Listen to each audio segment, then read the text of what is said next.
Magandang umaga! Kumusta po? Narito po ulit ang update natin para sa lagay ng ating panahon. Ngayong umaga po ng April 17, 2026. Sa ngayon po ay walang anumang sama ng panahon sa loob po ng ating Philippine Area of Responsibility.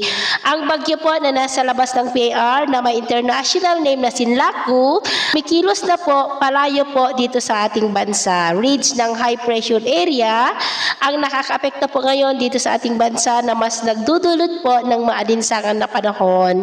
Samantala po, may banta ng moderate to strong El Nino dito sa ating bansa sa huling quarter po ng taon na ito.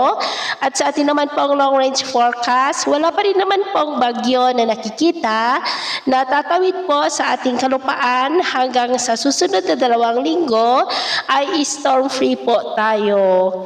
At sa lagay ng ating panahon, ngayong madaling araw ay maayos ang panahon sa malaking bahagi ng bansa, pero may tsansa ng mga isolated rains sa ilang bahagi po ng Sarangani at Lanao del Norte. At mamaya ay sisikat ang araw sa malaking bahagi ng bansa, mainit at maalinsangan po muli ang panahon. At mamayang hapon, mainit at maalinsangan na panahon pa rin ang asahan sa malaking bahagi ng bansa, pero may chance sa muli ng cloudy skies with isolated rains sa ilang bahagi po ng Sarangani, kaya mag-ingat pa rin po tayo. At sa atin naman pong mga baybayin, wala po tayong nakataas na namang gale warning signals, pero iba yung pag-iingat lamang po kung papalaot tayo para po mas makaiwas sa mga sakunang pangkaragatan.